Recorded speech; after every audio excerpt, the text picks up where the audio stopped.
اب جب کہ لباس زینت ہو گیا تو پھر اگلا حکم کیا آیا سورۃ النور میں. سورۃ النور آیت 31 میں اللہ تعالیٰ کیا فرماتے ہیں؟ وَقُلْ لِلْمُؤْمِنَاتِ، مومن عورتوں سے کہہ دیجئے، یغضضن من ابصارہن، اپنی نگاہوں کو پست رکھیں، اپنی نگاہوں میں سے بعض کو، یعنی بے حیائی کی نظریں نہ ڈالیں، حرام نظروں سے بچیں. وَيَحْفَظْنَ فُرُوجَهُنَّ، اور اپنی شرمگاہوں کی حفاظت کریں. اور اس کے لیے طریقہ کیا اختیار کریں؟ وَلَا يُبْدِينَ زِينَتَهُنَّ إِلَّا مَا ظَهَرَ مِنْهَا، اپنی زینت کو ظاہر نہ کریں مگر جو اس میں سے خود ظاہر ہو. وَلْيَضْرِبْنَ بِخُمُرِهِنَّ عَلَى جِيُوبِهِنَّ، اور زینت کا سب سے اہم مقام اپنا گریبان، اپنا سینہ، اس پہ خصوصی طور پر اپنا خمار ڈال کے رکھیں. یہاں پر گھر کے اندر رہنے کا طریقہ اور سلیقہ سکھایا جا رہا ہے، جبکہ عورت کے آس پاس اس کے محرم مرد رشتہ دار بھی ہو سکتے ہیں اور بعض اوقات نان محرم رشتہ دار یا بہت قریبی جان پہچان کے لوگ بھی آ سکتے ہیں. ایسی صورت میں ضروری نہیں کہ عورت بہت بڑی چادر ہی لپیٹے، وہ کوئی بھی ایسا ڈریس پہن سکتی ہے جو باہر کے ڈریس سے نسبتاً ہلکا ہو سکتا ہے. یعنی ضروری نہیں کہ ایسے موقع پر گھر میں اگر کوئی نان محرم رشتہ دار ہے تو آپ اس موقع پر گاؤن پہن کر ہی آئیں اس کے سامنے. مثلاً بعض اوقات کمبائنڈ فیملی سسٹم ہوتا ہے تو کیا عورت دن رات گاؤن پہن کے رکھے گی؟ نہیں، اس میں سادہ ڈریس گھر کا جو عام ہے اس کو اس طرح لپیٹے کہ جس سے اس کا جسم ننگا نہ ہو، جس سے اس کی زینت ظاہر نہ ہو. ہاں، ان سے آئی کانٹیکٹ نہ کرے، یغضضن من ابصارہن، آمنے سامنے بیٹھ کر بہت ہنسی مذاق نہ کرے، مخلوط مجلس نہ ہو، ضرورت کی بات ہو.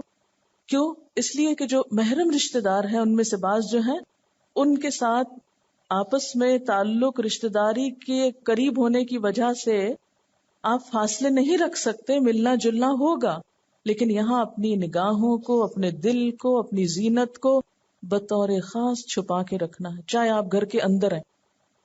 اب اس میں یہ ہے کہ جب باہر نکلیں گے آپ گاؤن میں، اور چونکہ آپ اب بالکل ہی ایک شیروں کے کچھار میں آ گئے، ہر طرف سے آپ کو مختلف چیزیں ہٹ کر سکتی ہیں، تو ایسے میں آپ کو زیادہ پروٹیکشن کی ضرورت ہے.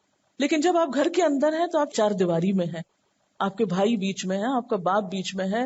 اگر کوئی رشتہ دار نان محرم بھی ہے اور آپ گاؤن نہیں پہنے ہوئے، چادر اوڑے ہوئے ہیں، سادہ کپڑے پہنے ہوئے ہیں، سر جھکائے ہوئے ہیں، تھوڑا گھونگھٹ کھینچے ہوئے ہیں، کوئی معاملہ کرنا پڑ رہا ہے تو اس میں خرابی کا اندیشہ کم ہوتا ہے. یعنی وہاں بھی یہ نہیں کہا جا رہا تم بے تکلف ہو کے مہندی پارٹی میں کٹھے مل کے ڈانس کرو، یہ نہیں آ گئی رخصت مل رہی، اس چیز کی تو کوئی اجازت نہیں مل رہی یہاں. پھر آپ دیکھیے کہ محرم رشتہ داروں کی یہاں پر بات آ رہی ہے، اور اس میں شوہر، پھر باپ، بھائی، بھانجے، بھتیجے وغیرہ، وہ سارے جس میں گھر کے جو غلام ہیں یا ایسے لوگ ہیں جن کے اندر عورتوں کی خواہش نہیں، یا اپنی عورتیں ہیں میل جول کی کہ جن سے کسی برائی کی توقع نہیں، وہ آپ کو پھسلا کے کسی برے کام کی طرف نہیں لے جائیں گی.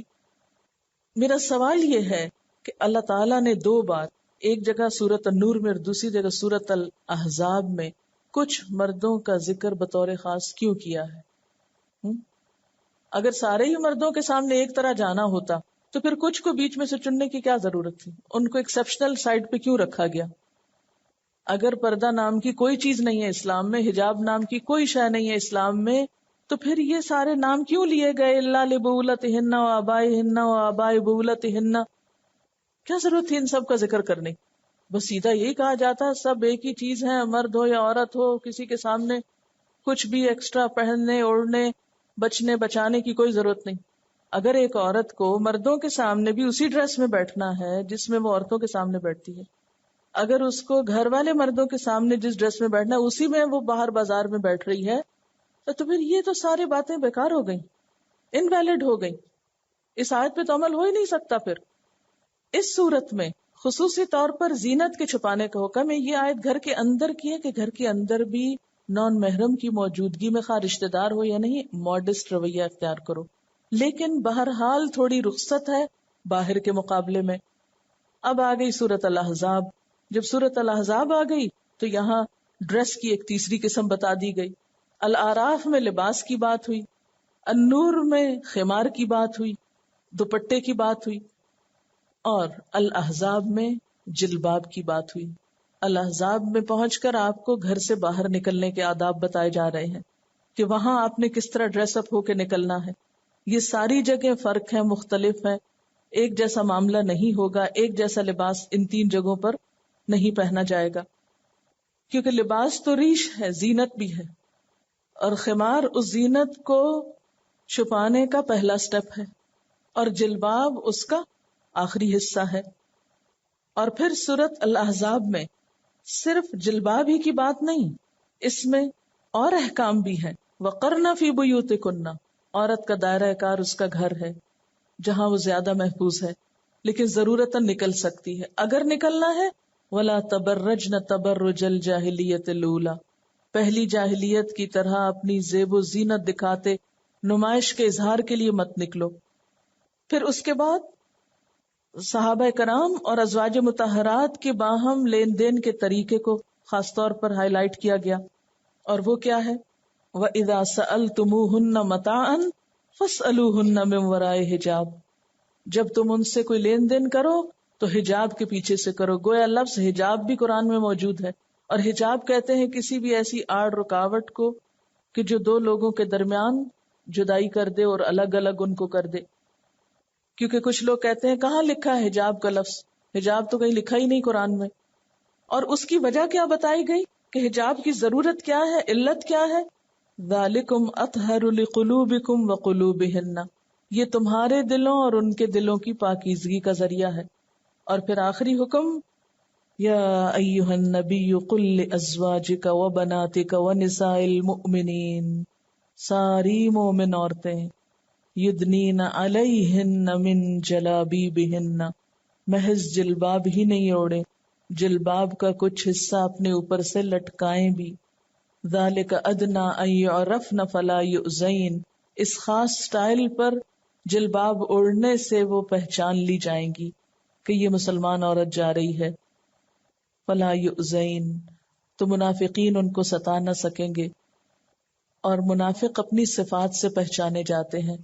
اگر ان صفات کے لوگ آج بھی موجود ہیں تو بھلے ہم ان کو نام نہ بھی دیں، لیکن ان کے کام اگر وہی ہیں جو اس دور کے لوگوں کے تھے، معاشرے کو اگر آج آپ خراب کہتے ہیں تو پھر پابندیاں بھی وہی ہوں گی جو اس دور میں تھی. اور اگر نہ بھی خراب ہو حالات تو پابندی ہے.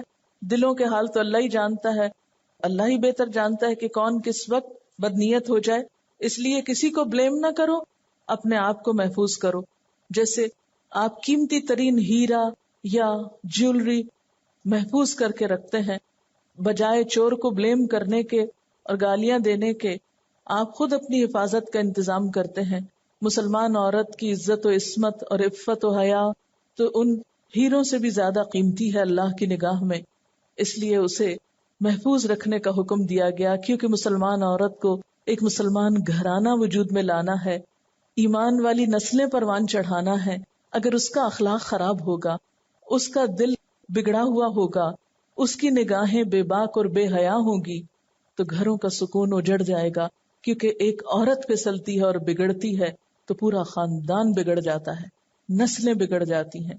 اس لیے عورت کی حفاظت، عورت کے کردار کو نمایاں کرنا کہ وہ اپنی اصل ذمہ داری کو نبھائے، اسلام نے اس پر خاص توجہ دی ہے. اور یہ کسی بھی ہمارے اوپر سختی یا مصیبت کا ذریعہ نہیں، ہماری ایکسٹرا کیئر کی گئی ہے، ہماری پہچان بتائی گئی ہے. اس پر ہمیں فخر ہونا چاہیے، نہ کہ شرمندہ. کسی نے سوال لکھا ہے کہ اگر کوئی جلباب نہ پہنے مگر اپنے آپ کو اس طرح کور کرے کہ اس کا سارا جسم ڈھانپ جائے، یہ اسلام اور سنت کی روح سے درست ہے؟ اگر جلباب کے بغیر ایسا ممکن ہوتا تو جلباب کا لفظ استعمال کرنے کی ضرورت کیا تھی؟ ایک سوال تو میں آپ سب سے پوچھنا چاہتی ہوں، اگر آپ اٹینٹیو ہیں تو، کیا یہ لفظ قرآن میں ہے جلباب؟ صرف جلباب نہیں، جلابیب ہے، واحد نہیں جمع ہے. ہاں؟ اس لیے یہ تو پکی غلط فہمی نکال لیں کہ یہ مولویوں کا مسلط کیا ہوا کوئی نظام ہے یا قرآن میں ہے ہی نہیں. یہ بہت سننے میں آتا ہے نا، قرآن میں ہے ہی نہیں، یہ خود ہی بتا رہے ہیں. ایک تو شک آپ کا یہ نکلنا چاہیے. دوسری بات آپ دیکھیے کہ جلباب کس چیز کو کہتے ہیں؟ قمیص شلوار کو جلباب بولا جاتا ہے؟ کیونکہ کچھ لوگ بار بار اصرار کرتے ہیں میرے پاس آ کر کہ آخر ہمارے اس قمیص شلوار میں کیا مشکل ہے، کیا یہ جسم نہیں ڈھانپ رہا؟ میرا سوال ان سے یہ ہے کہ کیا اللہ تعالیٰ کو نہیں پتا تھا کہ مسلمان عورتیں گھروں میں قمیص شلوار پہنتی ہیں، یا وٹ ایور قمیص شلوار کی جگہ جو بھی انر ڈریس ہوتا ہے گھر کا، معلوم ہے نا، پتا ہے نا؟ کیوں کہا گیا اس کے اوپر جلباب پہنو؟ وائے؟ کبھی وہ سی تھرو ہوتا ہے آپ کا کہ براز بھی نظر آ رہی ہوتی ہیں، کبھی وہ شارٹ ہوتا ہے، کبھی وہ رنگدار ہے، کبھی اس پر کوئی اور چیزیں ایسی لگی ہوئی ہیں کہ جو زینت میں شمار ہو رہی ہیں، بعض اوقات وہ جسم کے ساتھ اس طرح چپکا ہوا ہے مٹیریل ایسا ہونے کی وجہ سے کہ وہ سطر کے تقاضے بھی پورے نہیں کر رہا، حجاب کے کہاں سے کرے گا؟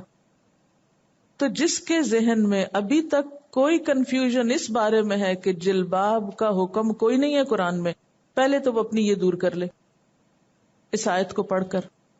دوسری بات جو بہت زیادہ کی جاتی ہے کہ دیکھیں یہ تو ازواج مطہرات کے لیے تھی باتیں، جب تبرج کی بات کی جاتی ہے تو یہ کہہ کے چپ کرا دیا جاتا ہے کہ وہ تو ازواج مطہرات کو کہا جا رہا ہے، عام عورت کے لیے تو نہیں ہے یہ حکم۔ چلیے آپ کی بات مان لیتے ہیں، پوری طرح آپ سے اگری کر لیتے ہیں کہ وہ ازواج مطہرات کے لیے ہے کہ لا تبرجنا تبرج الجاہلیت الاولی، لیکن پھر یہاں پر یہ کیوں کہا گیا قل لازواجک وبناتک ونساء المؤمنین یدنین علیہن من جلابیبہن؟ کیوں کہا گیا کہ جلباب پہنے؟ جلباب کس چیز کو چھپانے کے لیے ہے؟ تبرج کو۔ تو بات ایک ہی نہ ہو گئی؟ وہاں ایک انداز میں بات کی گئی، یہاں دوسرے انداز میں بات کی گئی۔ اصل مقصود کیا ہے؟ عورت کی عزت و عصمت کی حفاظت کرنا، اس کی زیب و زینت کو محفوظ کرنا۔ اور پھر میں ان سے دوبارہ بات کرنا چاہوں گی جو یہ کہتے ہیں کہ وہ ازواج مطہرات ہی کے لیے تھا۔ ازواج مطہرات کیا ہمارے لیے رول ماڈل نہیں ہیں؟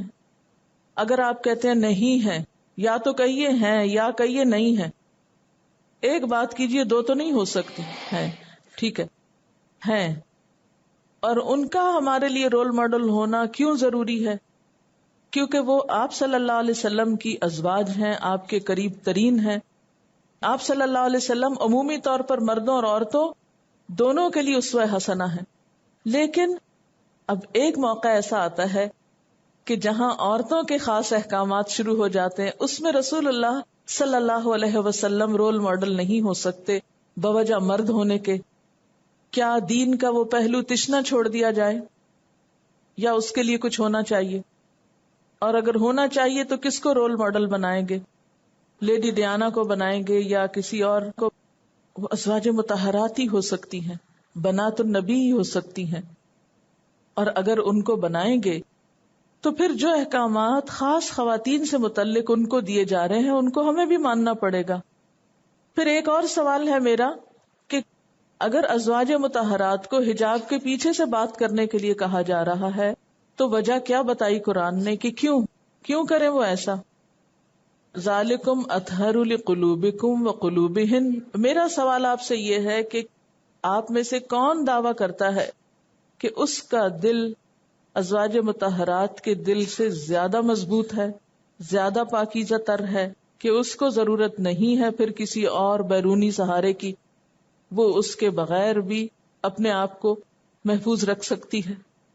ٹھیک ہے، کچھ احکامات جو آپ صلی اللہ علیہ وسلم کے لیے مخصوص تھے، ایسے کچھ احکامات ازواج مطہرات کے لیے بھی مخصوص ہیں۔ مثلا ان سے کوئی شادی نہیں کر سکتا، وہ امت کی مائیں ہیں، ان کا مقام کسی اور کو نہیں مل سکتا، ان کی جگہ کوئی اور لے نہیں سکتا، کیونکہ نبی صلی اللہ علیہ وسلم کو بھی کیا کہا گیا؟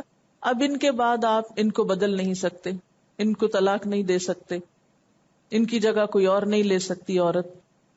وہ تو ان کے لیے خاص احکامات ہیں، لیکن وہ احکامات جو کامن ہیں ان کے اور عام عورتوں کے بیچ میں، ان کو بھی ہم اگر صرف ان کے لیے خاص کر کے ہم چھٹی کر لیں اور ہم اس میں رخصت لے لیں تو پھر اس آیت پر بھی عمل کیسے ہوگا؟ ایک اور بات یہ کہ یہاں پر فرمایا جا رہا ہے یا ایھا النبی قل لازواجک، اس کی کیا حکمت ہے کہ اللہ تعالی مرد پہ ذمہ داری ڈال رہے ہیں کہ وہ عورت کو پردہ کرائیں. اس لیے اس حکم کے مخاطب صرف خواتین ہی نہیں، نمبر 1 مرد حضرات ہیں کہ گھر کے مرد کی ذمہ داری بتائی جا رہی ہے کہ وہ اپنی بیوی کو، بیٹی کو اور رشتہ دار خواتین کو اس چیز کی طرف متوجہ کرے. یعنی اگرچہ براہ راست خطاب آپ صلی اللہ علیہ وسلم سے ہے، لیکن ایک حکمت کا نقطہ اس سے نکلتا ہے کہ براہ راست عورتوں کو حکم دینے کی بجائے بیچ میں آپ صلی اللہ علیہ وسلم کو ڈالا گیا. اس سے یہ پتا چلتا ہے کہ مرد بھی ذمہ دار ہیں عورت کے حجاب کے. لیکن افسوس یہ کہ آج کا مومن مرد عورت کے حجاب میں رکاوٹ بن گیا ہے. بہت سی خواتین ایسی ہیں کہ جو حجاب کرنا چاہتی ہیں، ان کے شوہر حضرات پسند نہیں کرتے، وہ ان کو روکتے ہیں. تو ایک روایت میں آتا ہے کہ ایک عورت کی وجہ سے 4 مرد جہنم میں جائیں گے، باپ، شوہر، بیٹا اور بھائی، اگر وہ اپنی خاتون رشتہ دار کو دین کے احکام کی پابندی نہیں کرائیں گے. تو عورت کے بگڑنے سے صرف عورت ہی نہیں، مرد بھی ذمہ دار قرار پائیں گے. بخاری کی حدیث میں آتا ہے، حضرت اسامہ بن زید کہتے ہیں کہ رسول اللہ صلی اللہ علیہ وسلم نے فرمایا، میں اپنے بعد مردوں کے لیے عورتوں سے زیادہ نقصان دہ کوئی فتنہ نہیں چھوڑتا. یعنی مردوں کے لیے عورت کا فتنہ سب سے بڑا فتنہ ہے، سب سے زیادہ نقصان دہ چیز ہے، یعنی عورت کا بگاڑ. اس کا یہ مطلب نہیں کہ اسلام عورت کے خلاف باعث ہے. دوسری طرف آپ صلی اللہ علیہ وسلم نے یہ بھی فرمایا، ساری دنیا متاع ہے اور دنیا کی بہترین متاع صالح عورت ہے، نیک عورت ہے.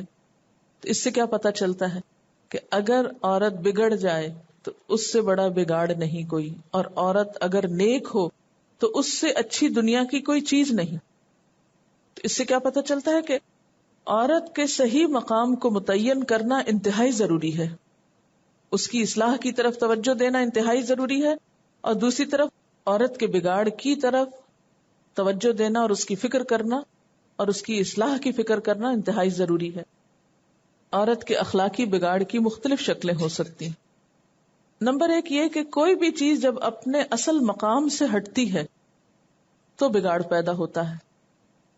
عورت جب اپنے اصل مقام کو چھوڑتی ہے، وقرن فی بیوتکن، اور بلا ضرورت اپنے اصل مرکز سے ہٹ کر دوسری جگہ پر قدم رکھتی ہے تو اس سے فتنہ پھیلتا ہے. عورت کے لیے اس کا گھر ایک پروٹیکشن کی جگہ ہے، اور اگر گھر سے باہر نکلنا پڑے تو اس کی چادر، اس کی جلباب اس کی پروٹیکشن ہے. اس کے بغیر نکلنے سے منع کیا گیا ہے تاکہ مرد اور عورت کے بیچ میں جو فطری اٹریکشن ہے اس میں خرابی پڑنے سے بچایا جا سکے، اس کی خرابی سے روکا جا سکے.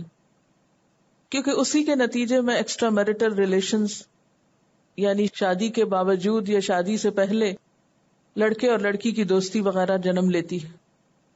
اسی لیے آپ دیکھتے ہیں کہ سورۃ النور میں آپ نے یہ بھی پڑھا کہ اگر نان محرمز گھر کے اندر آ جائیں، عورت باہر نہیں جا رہی، وہ گھر کے اندر آ رہے ہیں تو بھی اس کو اپنی زینت چھپانی ہوگی، اس کو باحیا طریقے سے معاملہ کرنا ہوگا. تو سمجھ میں کچھ یوں آتا ہے کہ اسلام مرد اور عورت کا جو آزادانہ میل جول ہے اس کو پسند نہیں کرتا. اسلام مرد اور عورت کا آزادانہ میل جول، یعنی بغیر کسی رکاوٹ کے، اس کو ڈسکریج کرتا ہے، کیونکہ بہت سی خرابیاں اسی سے وجود میں آتی ہیں. یہاں پر کچھ لوگوں کے واقعات ہیں جو اس وقت آپ کو میں سنانا چاہوں گی. کچھ ایسی کہانیاں ہیں جس میں ہم سب کے لیے کچھ سبق ہے. پہلی ہے ام محمد کی کہانی ہے. یہ 40 سال کی میچور خاتون ہے. یہ لکھتے ہیں کہ میں اپنے شوہر کے ساتھ ایک معقول زندگی گزار رہی تھی. ہم میں بہت قربت یا ہم آہنگی نہیں تھی، یعنی اتنی انڈرسٹینڈنگ نہیں تھی، اور میرے شوہر کی شخصیت میں وہ مضبوطی نہیں تھی جو کسی عورت کے لیے پرکشش ہوتی ہے، مگر اس کے اچھے اخلاق کی وجہ سے میں یہ ساری باتیں نظر انداز کر دیتی تھی. میرے شوہر اکثر اپنے دوست اور بزنس پارٹنر کا میرے سامنے ذکر کرتے. اکثر اس دوست سے ملاقات بھی ہوتی. سال گزرتے گئے اور اس سے ہماری دوستی بڑھتی گئی. وہ کئی گھنٹے میرے شوہر اور میرے ساتھ بیٹھ کر باتیں کرتے. میں نے اسے اچھی طرح جانا تو اسے پسند کرنے لگی. اور یہ احساس بھی ہونے لگا کہ یہ پسند دو طرفہ ہے. جیسے جیسے اس شخص کی عزت میری آنکھوں میں بڑھتی گئی، میرے شوہر کا مقام میری نگاہوں میں گرتا گیا. مجھے اپنا شوہر بہت برا لگنے لگا اور یہ افسوس ہوتا کہ یہ شخص میری زندگی میں پہلے کیوں نہیں آیا تھا. ایک دن اس نے مجھ سے اپنے جذبات کا اظہار بھی کر دیا. حالات اتنے بگڑ گئے کہ میں نے طلاق کا مطالبہ کر دیا اور میرے شوہر نے مجھے طلاق دے دی. اس کے بعد وہ بالکل بکھر گیا اور میرے بچے بھی. اس سے بھی بری بات یہ ہوئی کہ اس شخص کی زندگی میں بھی مسائل کھڑے ہو گئے. اس کی بیوی کو میرے بارے میں پتہ چل گیا تو اس نے بہت ہنگامہ کیا اور ان کی شادی شدہ زندگی بھی خطرے میں پڑ گئی. آج میں زندگی میں ہر خوشی اور امید کھو چکی ہوں. ہم دونوں کی شادی شدہ زندگیاں برباد ہو چکی ہیں اور ہم کبھی اکٹھے بھی نہیں ہو سکتے. یہ سٹوری لی گئی ہے www.islamqa.com. شیخ محمد صالح المنجد نے یہ واقعہ بیان کیا ہے. ان کے پاس کسی عورت نے اپنا واقعہ بھیجا ہوگا. یہ ریفرنس اس لیے دے رہی ہوں کہ آپ یہ نہ سمجھے کہ میں نے کوئی اپنے پاس سے کہانی گھڑ لی.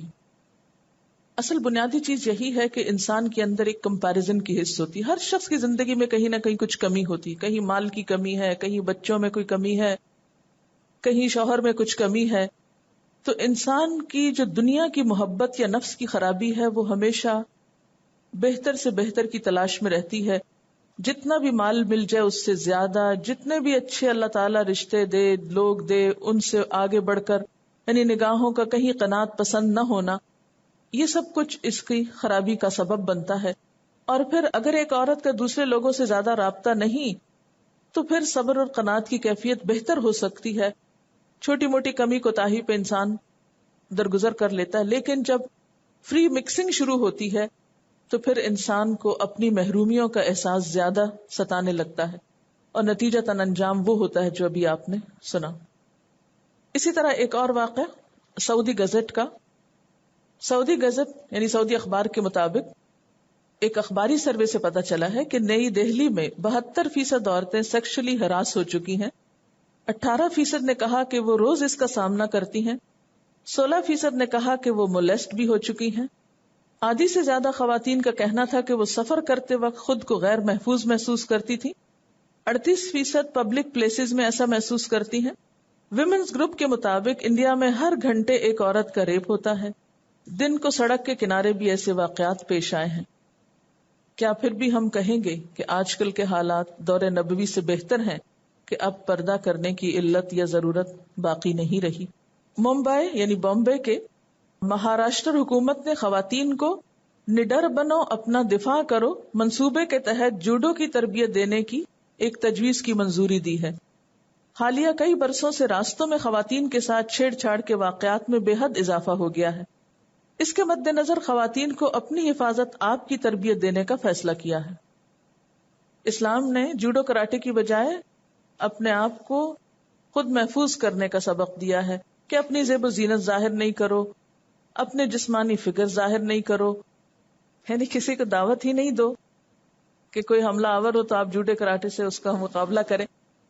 سوچنے کی بات یہ ہے کہ اگر عورت جوڈو کراٹے سیکھ بھی لے اور مرد بھی اگر سیکھا ہوا ہو، کیونکہ یہ اعلان پھر صرف عورتوں کے لیے تو نہیں، اگر مردوں کو یہ پتا چل جائے کہ عورت جوڈو کراٹے سیکھ رہی ہے تو وہ بھی سیکھنا شروع کر دیں گے. اور اگر دونوں کے درمیان مقابلہ ہوا تو جیتے گا کون؟ تو مسئلہ تو وہیں رہا.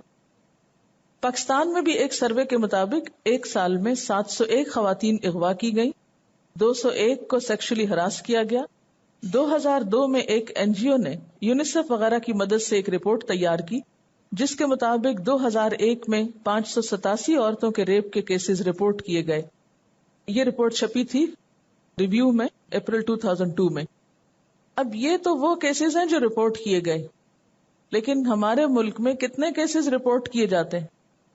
اس لیے کہ لوگ عزت کے جانے سے ڈرتے ہیں اور ایسی بات کرتے بھی نہیں ہیں، اور ایسے ظلم کا کہیں ذکر بھی عموماً نہیں ہوتا کیونکہ الٹیمیٹلی پھر مشکل پیش آتی.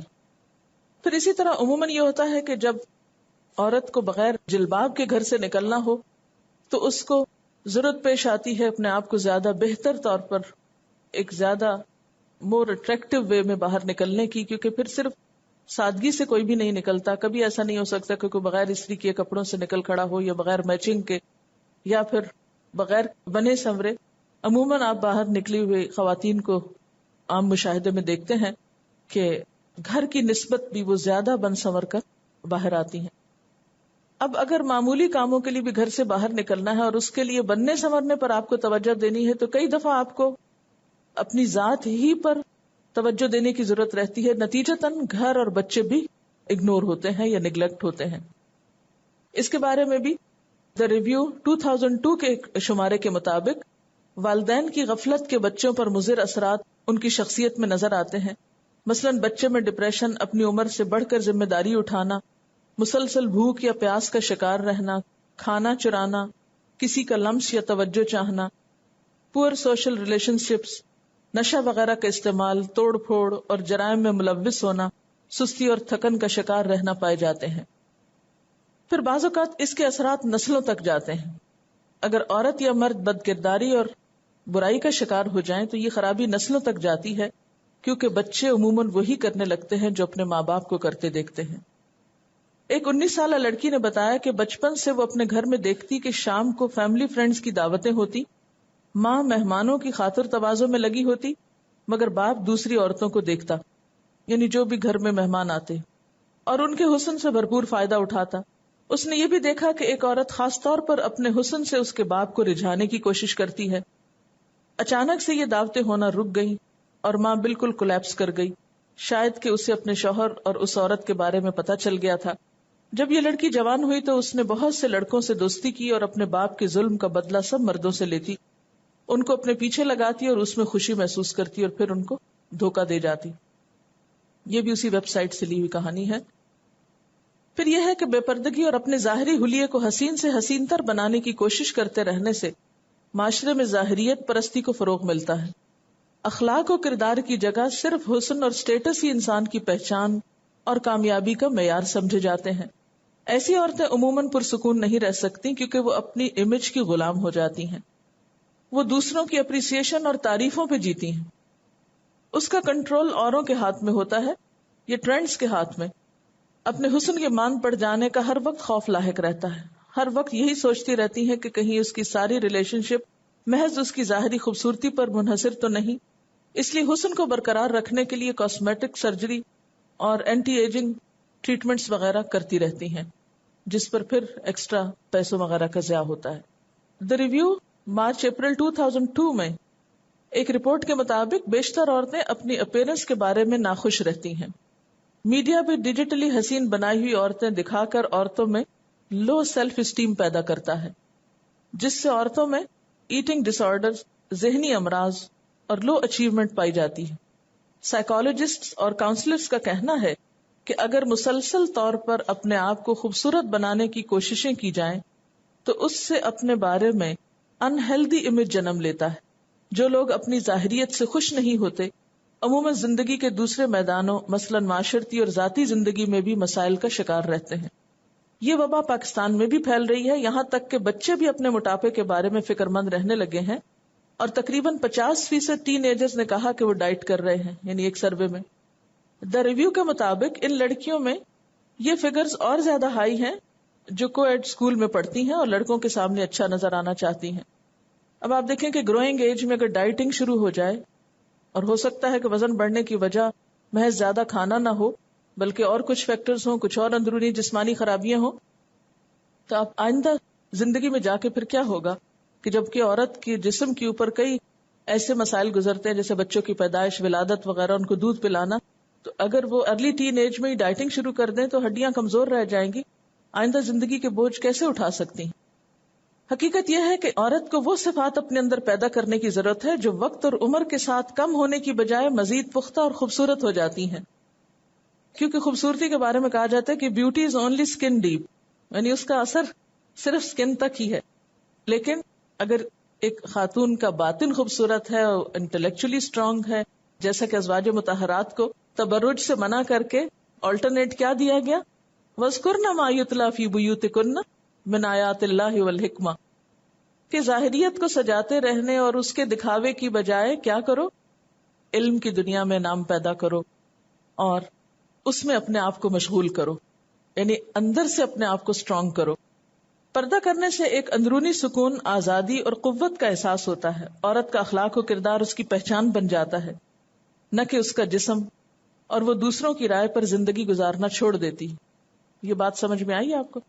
یہ جو نقطہ ابھی میں نے بولا ہے اس کو ذرا دوبارہ توجہ سے سنیے کہ ایک طریقہ تو وہ جو ابھی بتایا گیا کہ عورت ہر وقت اپنے آپ کو ظاہری طور پر حسین بنانے کی کوششوں میں لگی رہے، کچھ وقت ڈائٹنگ کرنے میں، کچھ وقت کپڑے خریدنے میں، ڈیزائن دیکھنے میں، ڈیزائنرز کے چکر لگانے میں، پھر ٹیلرز کے پاس آنے جانے میں، اور اپنا وہ مال جو وہ صدقہ خیرات کر سکتی ہے یا کسی اور اچھے کام پہ لگا سکتی ہے وہ سارے کا سارا پلٹ پلٹ کے اپنی ہی ذات پہ خرچ کرنے میں لگاتی رہے. ایک تو زندگی گزارنے کا یہ طریقہ ہو سکتا ہے. اور پھر یہ کہ اس طرح وہ دوسروں کی رائے کی غلام بن کے رہ گئی. اب لوگ یہ پسند کر رہے ہیں تو میں ایسی بن جاؤں، اب لوگوں کی پسند یوں بدل گئی ہے تو ویسی بن جاؤں، اب یہ کپڑا ان ہے تو یہ مجھے پہننا چاہیے، اب یہ ڈیزائن اور یہ رنگ اور یہ سٹائل اور یہ لینتھ اور یہ وڈتھ کپڑوں کی چاہیے تو اب میں اس کے مطابق اس کی کپڑوں کی آلٹریشن کراتی رہوں. تو ایک تو سارا جھنجٹ یہ کہ آپ کی تخلیقی قوتیں، صلاحیتیں سارا وقت اس کام میں لگ جائیں، اور دوسرا یہ ہے کہ آپ اپنی ایک آزادی کے ساتھ جئیں. اس لیے پردہ کرنے سے ایک اندرونی سکون، آزادی اور قوت کا احساس ہوتا ہے. آپ کے اندر ایک اور طرح کا کانفیڈنس ہوتا ہے. عورت کا اخلاق اور کردار اس کی پہچان بن جاتا ہے، نہ کہ اس کا جسم. عورت کا اخلاق اور کردار اس کی پہچان بنتا ہے، اس کی کوالٹیز، خوبیاں اس کی پہچان بنتی ہیں، اس کا ٹیلنٹ، اس کے سکلز، اس کی مہارتیں، نہ کہ محض اس کا جسم. اور وہ دوسروں کی رائے پر زندگی گزارنا چھوڑ دیتی ہے. یعنی جب ہم ہمیشہ یہ دیکھتے کہ دوسروں کو کیا پسند ہے، خواہ ہمارے لیے وہ کتنا ہی مشقت کا سبب بنے، تو ہم دوسروں کے غلام بن کے جی رہے ہوتے ہیں. یہی بات ہے کہ جس نے ایک کنورٹ کو متاثر کیا. ڈیلی میل 2002 کی فیمیل اسپیشل رپورٹ میں کنورٹڈ عورتوں کے انٹرویو پبلش ہوئے، اور ان میں سے ایک عورت کا بیان ہے. ان کی عمر 39 سال ہے اور وہ ڈیوزبری میں رہتی ہیں، اور ان کا نام کیتھرین وارڈ تھا. کہتے ہیں کہ وہ ایک مذہبی عیسائی خاندان میں بڑی ہوئی، مگر اس کے باوجود جب وہ چرچ میں لوگوں سے ملتی تو سوچتی کہ ان کی ترجیحات غلط ہیں. اس کا کہنا ہے چرچ میں کبھی کسی نے مجھے اچھا انسان ہونے پر کمپلیمنٹ نہیں کیا، بلکہ کبھی میری حمد و ثنا میں خوبصورت آواز کی تعریف کرتے، کبھی میرے حسین بالوں کی تعریف کرتے، یا ایسی چیزوں کی تعریف جن کے ساتھ میں پیدا ہوئی تھی. سمجھے ہیں؟ یعنی لوگ میری تعریف کرتے میری ان چیزوں کے ساتھ جو میں لے کر پیدا ہوئی تھی. بال اللہ نے دیے ہیں، رنگ شکل اللہ نے پیدا کی ہے، آواز اللہ نے دی ہے. مطلب کتنی سمجھداری کی بات ہے نا، کہ کتنی عقل مندی کی بات ہے کہ لوگ میری تعریف کر رہے ہیں میرے جسم کی، اور بس ان کو صرف میرے جسم سے دلچسپی ہے، مگر جو میری شخصیت یا انسانیت کا حصہ نہ تھے، یعنی اس میں میری کوئی کاوش نہ تھی. آہستہ آہستہ میری بے سکونی بڑھتی گئی، یہاں تک کہ پھر میں نے کئی سال بعد اسلام قبول کیا. حجاب کرنا اگرچہ مشکل تھا مگر اس نے مجھے آزاد کر دیا. میں اس کے ذریعے لوگوں سے مطالبہ کر رہی تھی کہ لوگ مجھے ایک انسان کے طور پر پرکھیں، نہ کہ میری لکس کی بنا پر، اور مجھے قوت کا بھرپور احساس ہونے لگا. یعنی حجاب نے انہیں کس طرح سکون دیا کہ وہ چاہتی تھی کہ لوگ میرے بالوں اور آنکھوں کی نہیں تعریف کریں، اس لیے کہ اس میں میرا کوئی کمال نہیں ہے، تو پیدا کرنے والے کا ہے. لوگ مجھے میری شخصیت سے پہچانے. اور اسلام لانے کے بعد جب حجاب کیا، اگرچہ یہ ایک مشکل سٹیپ تھا لیکن اس سے مجھے آزادی مل گئی، کہ وہ تو چھپ گیا جس میں لوگ الجھ جاتے تھے، اب وہ سامنے آنے لگا جو میں اصل تھی. ہم بھی عموماً لوگوں کو کس پہ پرکھتے ہیں؟ عموماً شیدا ہونے والے یا چاہنے والے محض جسمانی چیزوں پر ہی دوسروں کو پرکھتے ہیں. ان کی جو کوالٹیز ہیں یا جو ان کے اندر کا انسان ہے اس کی خوبصورتی دوسروں کو نظر ہی نہیں آتی. ایک اور بچی نے لکھا ہے کہ مجھے لگتا ہے کہ پردہ کرنے سے، خصوصاً نقاب کرنے سے، گھر کے مردوں کا اعتماد بحال ہوتا ہے.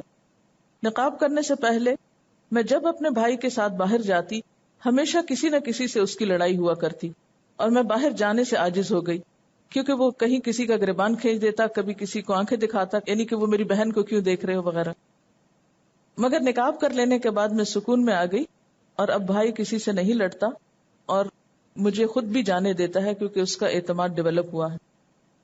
باپ اور بھائی کیوں اشتعال کا عام طور پر شکار ہوتے ہیں؟ کیونکہ وہ خود چاہے دوسری عورتوں کو دیکھیں بھی، لیکن ان کو کسی کا اپنی بہن یا اپنی بیوی کی طرف دیکھنا بعض اوقات پسند نہیں ہوتا.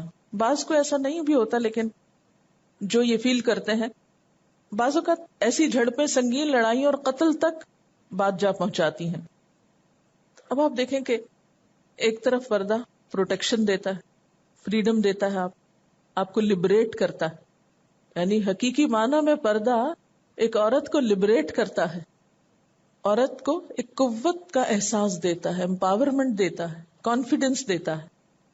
اس کے برعکس اگر حجاب کو اتار دیں یا حجاب کے اپوزٹ جتنے بھی فیچی کلوتھس ہیں کہ جو دوسروں کو اٹریکٹ کرتے ہیں، دوسروں کی نگاہوں کو آپ کی طرف مبذول کرتے ہیں، اس سے عموماً کیا ہوتا ہے کہ بسا اوقات جن لوگوں کو یہ سب کچھ میسر ہوتا ہے وہ تکبر کا شکار ہو جاتے ہیں، جن کے پاس نہیں ہوتا ان کو لک ڈاؤن کرنے لگتے ہیں. لوگ بھی صرف ان کی تعریف کرتے ہیں جن کے جسم پہ قیمتی کپڑے ہوتے ہیں، اور ان لوگوں کو بھول جاتے ہیں جو کسی وجہ سے ایسے ظاہری لباس سے محروم ہوتے ہیں لیکن اندر سے بہت حسین ہوتے ہیں. اس طرح وہ ایک دھوکے کا سودا کرتے ہیں. دوسروں کا مال تو دوسروں کے لیے ہے، لیکن دوسروں کا اخلاق آپ کو فائدہ دے گا. اور بڑی بات تو یہ ہے کہ سادگی ایمان کا حصہ ہے. یعنی ہر وقت دوسروں سے منفرد نظر آنا یہ کوئی کمال کی بات نہیں.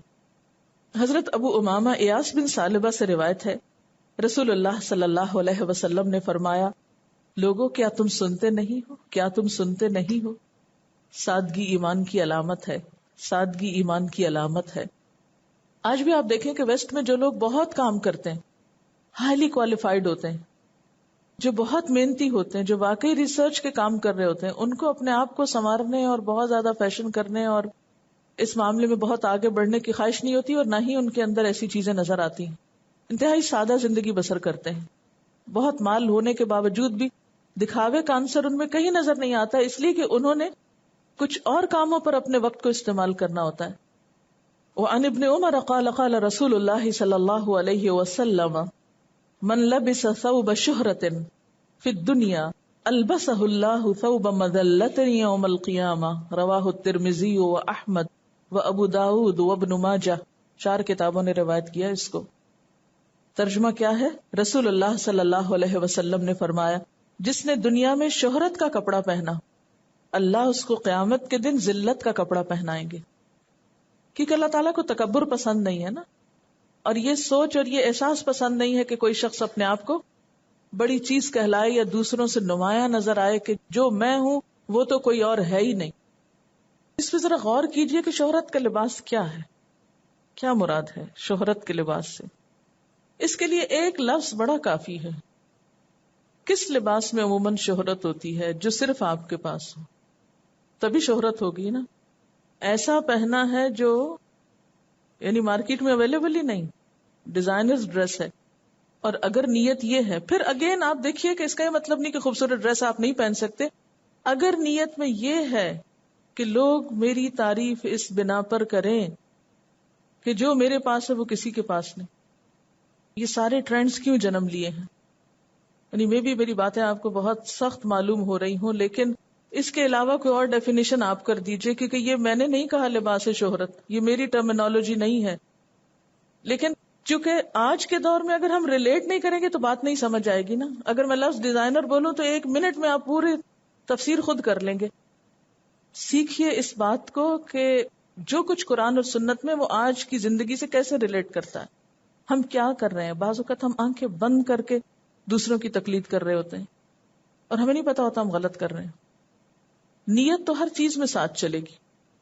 اللہ تعالیٰ نے زینت اختیار کرنے کا حکم دیا ہے. آپ صاف ستھرے، خوبصورت، اچھے نئے ڈیزائن کے پہن سکتے ہیں، لیکن اگر آپ کا ارادہ اور نیت اپنے آپ کو نمایاں کرنا ہے اس لباس کو پہن کر، یا نیت شہرت حاصل کرنا ہے، تو پھر اسی دنیا کے مقابلوں میں ہی زندگی ختم ہوگی. کوئی اور تو مقصد ہے نہیں جس میں آگے بڑھیں. یہ ڈیزائنرز کو یہ اسپیشل انسٹرکشنز ہوتی ہیں کہ یہ جو میرا لباس بن رہا ہے یہ ڈیزائن تم نے کسی اور کا نہیں بنانا. اس چیز کے پیسے دیے جاتے ہیں جی، اس چیز کے پیسے. اور میم آپ یقین کریں کہ 2-2 لاکھ کا بھی لباس بنتا ہے 2.5-3 لاکھ کا بھی لباس بنتا ہے صرف اس بات کے لیے کہ یہ ڈیزائن کسی اور کو نہیں دیا جائے گا. آخر اس کے پیچھے کیا منطق ہے کہ یہ ڈیزائن کسی اور کے پاس نہ جائے، جبکہ مومن کی پہچان کیا ہے کہ تم اس وقت تک مومن نہیں ہو سکتے جب تک اپنے بھائی کے لیے وہ پسند نہ کرو جو اپنے لیے پسند کرتے.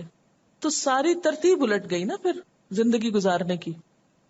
ایک اور واقعہ ہے، یہ ایک 20 سال کی لڑکی ہیں، 3 سال پہلے مسلمان ہوئی، ایڈنبرا میں مقیم ہیں. تسنیم صالح کا کہنا ہے کہ انہوں نے بچپن میں بہت تکلیف گزاری کیونکہ ان کے موٹاپے کی وجہ سے کوئی ان کا مذاق اڑاتا اور انہیں قبول نہ کرتا. یہ کہتے ہیں کہ کالج میں میری کچھ مسلمان دوستیں تھیں جنہوں نے مجھے قبول کر لیا، یعنی انہوں نے اس پر مذاق نہیں اڑایا، اور اس طرح میں اسلام میں دلچسپی لینے لگی. حجاب کے تصور نے مجھے بہت سکون بخشا کیونکہ میں زندگی بھر اپیرنس کی وجہ سے اذیتوں کا سامنا کرتی آئی تھی. جب پہلی بار میں نے حجاب پہنا تو اس سے مجھے لبریشن کا عجیب احساس ہوا کہ اب لوگ مجھے میری لکس کی وجہ سے جج نہیں کر پائیں گے، بلکہ انہیں میرے اندر کے اصل انسان کو جاننا ہوگا.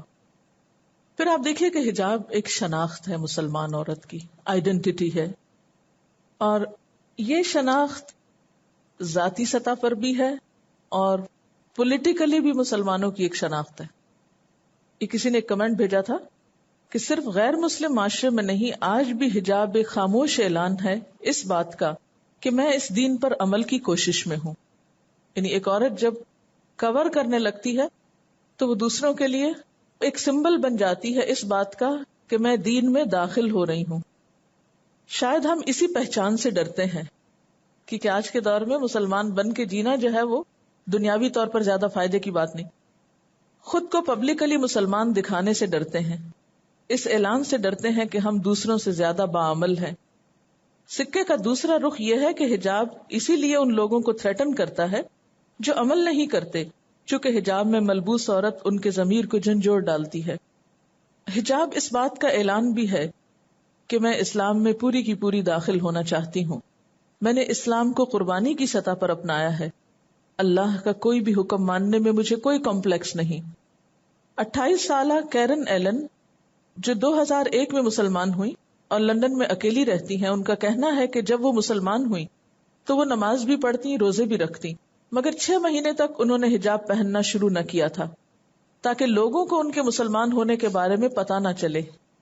یعنی وہ اسی معاشرے کا حصہ بننا چاہتی تھی. مگر جلد انہیں احساس ہوا کہ حجاب تو ان کے اندر کے جذبات کی محض ایک توسیع تھا، یعنی ایک ایکسٹینشن تھی. جو آپ کے اندر اسلام آیا ہے اس کو باہر آنے میں کچھ مشکل نہیں، اور جب اندر سے آپ اپنے آپ سے مطمئن ہو تو پھر اپنے حسن کی نمائش کرنے کی ضرورت محسوس نہیں ہوتی.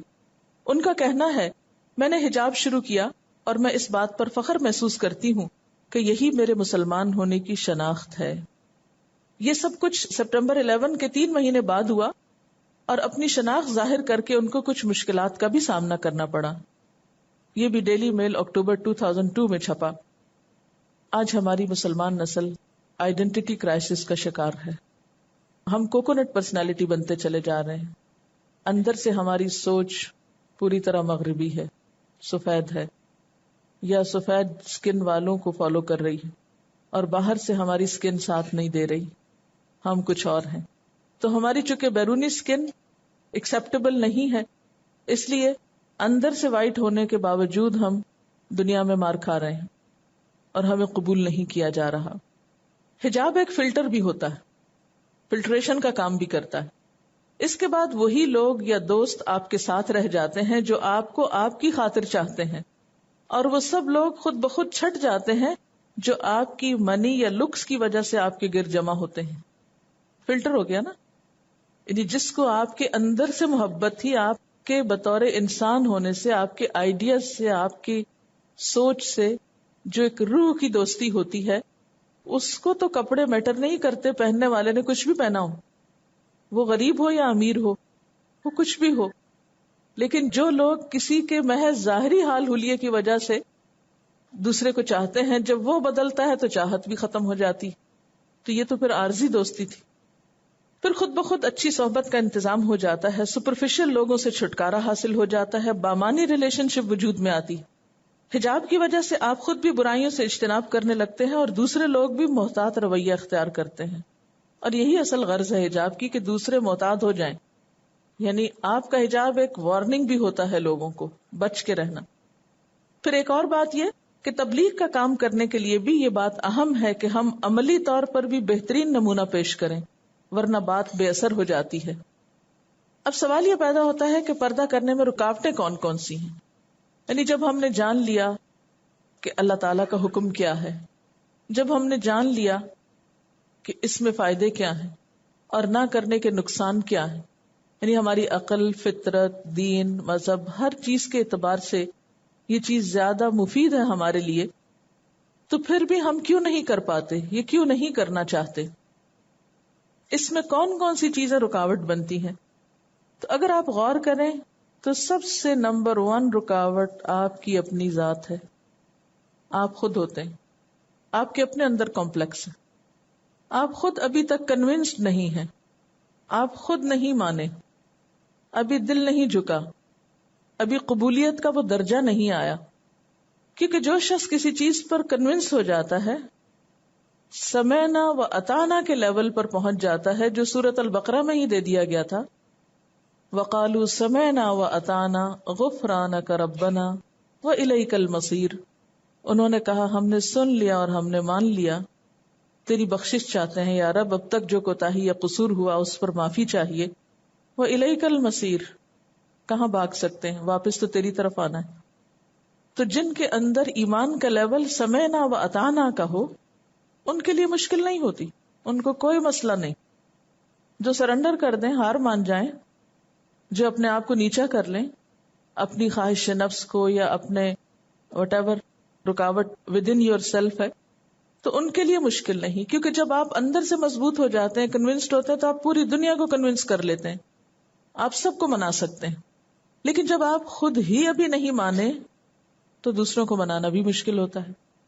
تو اپنا نفس اور ایگو اور خود نمائی کی آرزو جب تک ختم نہ ہوگی، سیلف پروجیکشن کہہ لیجئے، سیلف ایگزیبیشن کہہ لیجئے، خود نمائی اور اپنے آپ کو دوسروں کے لیے اٹریکٹیو بنانے کا شوق، جب تک اس پر قابو نہ پایا جائے اور آپ صرف اپنے ظاہری حسن یا ظاہریت کو نمایاں کر کے اگر کانفیڈنٹ فیل کریں اور آپ کسی اور چیز سے دوسروں کو نہ منوا سکیں اپنا آپ، تو اس وقت تک اس چیز کو ایکسپٹ نہیں کیا جا سکتا. اس کے ساتھ ساتھ کچھ بیرونی مشکلات بھی ہوتی ہیں. اس میں سب سے پہلے تو اپنے ہی گھر والے آتے ہیں. بعض اوقات واقعی شدید مشکل ہوتی ہے، لیکن بعض اوقات ہم ان کو آڑ بنا لیتے ہیں. یعنی مشکل اپنے اندر ہوتی ہے لیکن ان کا بہانہ لے لیتے ہیں یا ان پر ذمہ داری ڈال دیتے ہیں. کیا کریں، والد نہیں مانتے، امی نہیں پسند کرتی، شوہر نہیں چاہتے، فلاں نہیں چاہتا، فلاں نہیں چاہتا. پھر اسی طرح لوگوں کا خوف ہوتا ہے کہ لوگ مذاق اڑائیں گے، ریجیکشن کا خوف ہوتا ہے کہ سوشل لائف ختم ہو جائے گی، آئسولیٹ ہو جائیں گے، تنہا ہو جائیں گے. پھر اسی طرح کہا جاتا ہے اس پہ قائم نہیں رہ سکیں گے تو شروع کرنے کا فائدہ ہی کیا پتا ہم کل کو اتار ہی نہ دیں، تو اس لیے بہتر ہے کہ ہم شروع ہی نہ کریں. بعض اوقات یہ کہ ہم دوسروں کو فیس نہیں کر سکتے، شرم آتی. بعض اوقات یہ خوف ہوتا ہے کہ ہم دوسروں سے کمیونیکیٹ نہیں کر سکیں گے. یہ سارے خوف ایمان کی کمزوری کو انڈیکیٹ کرتے ہیں. جب اللہ پر پکا ایمان آتا ہے تو لوگوں کا خوف لازماً نکلتا ہے. والذین آمنوا اشد حبا للہ، جب اللہ کی محبت شدت اختیار کرتی ہے تو لوگوں کی باتیں سب ہلکی ہو جاتی ہیں. جس طرح کسی بھی چیز سے محبت کرنے والے کے لیے لوگوں کی لان تان اور باقی تمام چیزیں بالکل ہلکی ہو جاتی ہیں. اچھا، بعض اوقات ہم تعویلات بھی کرتے ہیں. کیا کریں، بہت گرمی لگتی، سانس ہی نہیں آتا. بعض اوقات سوچتے ہیں کہ رشتہ نہیں ملے گا، میری تو شادی ہونے سے رہ جائے گی. بعض لوگ یہ کہتے ہیں کہ میں تو اپنے لیے تیار ہوتی ہوں، میری تو اپنی خوشی ہے اس میں. حالانکہ یہ بھی ایک جھوٹ ہوتا ہے. اپنی خوشی ہے تو گھر میں بھی تیار ہو کر رہا کریں جہاں آپ خود ہی ہوتے ہیں. لیکن عموماً دیکھا گیا کہ لوگ گھر کے اندر صرف اپنی ذات کے لیے تیار کم ہوتے ہیں، جب نکلنے لگتے ہیں گھر سے تو تبھی تیاری ہوتی ہے. پھر بعض اوقات کہتے ہیں جب اللہ کی مرضی ہوگی، جب توفیق ہوگی تو ہو جائے گا. یا یہ کہ اصل پردہ تو دل کا ہے، نیت صاف ہے ہماری، اور یہ درس دینے والے اور تقریریں کرنے والوں کے اپنے نفس خراب ہیں، ان کے اپنے اندر ایسی برائیاں ہیں جو یہ دوسروں کو یہ سب سبق سکھاتے رہتے ہیں. اچھا، بعض لوگوں کو مشکل یہ ہوتی ہے کہ گھر والے ویسے تو منع نہیں کرتے، کچھ نہیں کہتے، لیکن جب کوئی پارٹی یا فنکشن وغیرہ ہو تو بہت زیادہ پیچھا کرتے ہیں. بعض اوقات دوپٹہ تک کھینچ لیتے ہیں یا بہت لان تان کرتے ہیں. بعض اوقات والدین امبیرسڈ فیل کرتے ہیں یا شوہر امبیرسڈ فیل کرتے ہیں کہ ان کی بیوی یا ان کی بچیاں جو ہیں وہ ایک خاص طرح کے لباس میں کیوں ہیں، یا ملانی کہلائے جانے کا خوف ہوتا ہے کیونکہ ان سے نسبت بالکل پسند نہیں ہوتی. بعض لوگ کہتے ہیں کہ حجاب عورتوں کو امپریزن کر دیتا ہے. اگر حجاب ہی امپریزن کرتا ہے تو پھر آپ کے گھر بھی آپ کو امپریزن کر دیتے ہیں، ان کو بھی چھوڑ کے کہیں جنگلوں میں نکل جائیں. بعض کہتے ہیں کہ عورتوں کو سب آرڈینیٹ بنا دیتا ہے. حالانکہ جب ہم کسی اور تہذیب کی پیروی کرتے ہیں یا اس کا شکار ہوتے ہیں تو اس ذہنی غلامی اور عملی غلامی کو ہم سوچتے ہی نہیں ہیں. بعض لوگ یہ بھی کہتے سنائی دیتے ہیں کہ صرف عورتیں ہی حجاب کیوں کریں، مردوں کو کیوں نہیں حجاب کا کہا جاتا. یہ تو پھر ان کا سیدھا سیدھا جھگڑا اللہ تعالیٰ سے ہے، کیونکہ حکم اللہ ہی نے دیا ہے، عورتوں کو مردوں کو نہیں دیا. مردوں کو اتنا دیا ہے کہ وہ اپنی نگاہوں کی حفاظت کریں، لیکن مردوں کو حکم نہیں بھی ملا تو وہ بے لباس کمی نظر آتے ہیں. ان کو حکم نہ ملنے پر بھی وہ کافی حد تک خود کو کور کیے ہوئے ہوتے ہیں.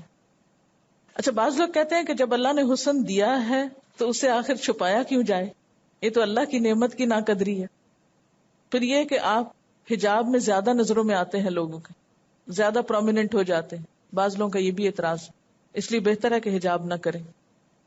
یہ تھے کچھ الزامات یا کچھ مشکلات، لیکن ان سب باتوں کے جواب میں ایک جواب کافی ہے، سمعنا و اطعنا.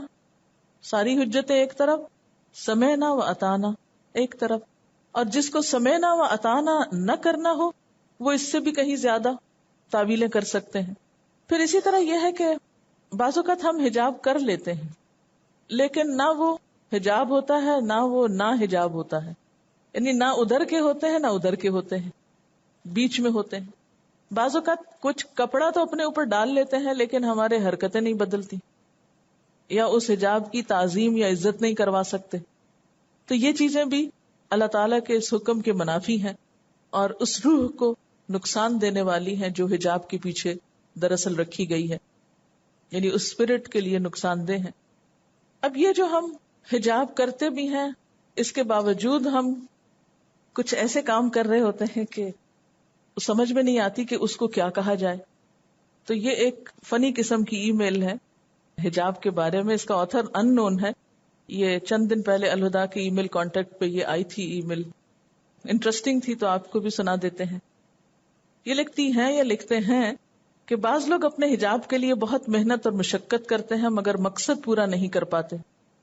اس پوائنٹ لیس حجاب کی پہلی قسم ہیڈ بینڈ حجاب ہے. یہ تقریباً 4 انچ چوڑا کپڑے کا بینڈ ہوتا ہے جو کہ سر کی پچھلی جانب کو کور کرتا ہے اور اگلے سارے بالوں کو کھلا چھوڑ دیتا ہے. دوسرا پوائنٹ لیس حجاب دوپٹہ ہوتا ہے جو سارے بالوں کو ڈھانپتا تو ہے مگر بالکل ٹرانسپیرنٹ ہوتا ہے. پردے کے تقاضے تو کم ہی پورے ہوتے ہیں مگر بالوں کو عمدہ اور فریش رکھتا ہے. تیسری قسم کا حجاب مکی ماؤس حجاب ہوتا ہے، یعنی جب کوئی لڑکی کالا سکارف پہن کر اسے اپنے کانوں کے پیچھے پھنسا لیتی ہے اور کان سکارف سے باہر نکلے ہوتے ہیں. حجاب کی ایک اور قسم یو حجاب ہوتے ہیں. یو کا پتہ ہے؟ پہلا یو حجاب وہ سکارف ہوتا ہے جو بار بار سر سے پھسلتا رہتا ہے اور بار بار اسے دوبارہ اوپر لانے کی ضرورت ہوتی ہے، اوپر نیچے حرکت کرتا رہتا ہے. دوسرا یو حجاب کنورٹیبل حجاب کہلاتا ہے. بنیادی طور پر یہ حجاب کسی سوشل ایونٹ مثلا عقیقہ، بسم اللہ، آمین، شادی کی تقریب میں پہنا جاتا ہے. یہ اس وقت ظاہر ہوتا ہے جب کوئی قاری یا امام صاحب مائک پہ آ کر قرآن پاک کی تلاوت یا دعا کرنا شروع کرتے ہیں اور اس وقت ختم ہو جاتا ہے جب قاری صاحب صدق اللہ العظیم کہتے ہیں. شاید بعض کلچرز میں اس کا ترجمہ یہی سمجھا جاتا ہے کہ بہنوں اب آپ سکارف اتار سکتی ہیں. اس سے بھی زیادہ مزہ کا خیز سین اس وقت دیکھنے میں آتا ہے جب لوگ کسی تقریب میں قرات کی توقع نہیں کرتے اور پھر انہیں سر چھپانے کے لیے دوسری چیزوں کا استعمال کرنا پڑتا ہے. ایک عورت اپنا پرس اپنے سر پہ تان لیا تو حیرت ہوئی کہ اس کے ارد گرد بے شمار مردوں کے ہجوم سے اس کے حجاب کرنے کے لیے کافی نہ تھا، مگر کسی شخص کے دعا مانگنے نے اس کو ایسا کام کرنے پہ مجبور کر دیا. اس کی دوستوں نے مزید کریٹیوٹی کا مظاہرہ کیا اور ڈنر نیپکن سے سر چھپا لیا. ایک موقع پر کمیونل یا اجتماعی حجاب بھی دیکھنے میں آیا. جب 2 یا 3 لڑکیاں اکٹھی ڈنر نیپکن کے نیچے نظر آئیں, ایک لڑکی نے کافی ساسر کو پچھلی طرف سر پہ رکھ لیا, پتہ نہیں چل رہا تھا کہ مسلمان ہے یہ جیو. لوگوں کو یہ یاد رکھنا چاہیے کہ حجاب صرف مردوں سے حفاظت کا ذریعہ ہی نہیں بلکہ لڑکی کی اپنے نفس یا ایگو کا توڑ بھی ہے, یعنی تکبر کا علاج بھی ہے. اس کا مقصد یہ بھی ہونا چاہیے کہ لڑکیاں آئینے کے سامنے گھنٹوں اپنے بال نہ سنوارتی رہیں, مگر دیکھا گیا ہے کہ اب لڑکیاں آئینے کے سامنے گھنٹوں اپنے حجاب سنوارتی ہیں, طرح طرح سے ان کو زیادہ خوبصورت اور جاذب نظر بنانے کی کوشش کرتی ہیں. چنانچہ اگرچہ بعض لوگ حجاب پہننے کی کوشش تو کرتے ہیں مگر ان کی یہ کوشش رائیگاں جاتی ہے کیونکہ حجاب اپنا مقصد پورا نہیں کر رہا ہوتا. یہ ایسا ہی ہے جیسے کوئی چھتری استعمال کرے اور اس میں سوراخ ہو.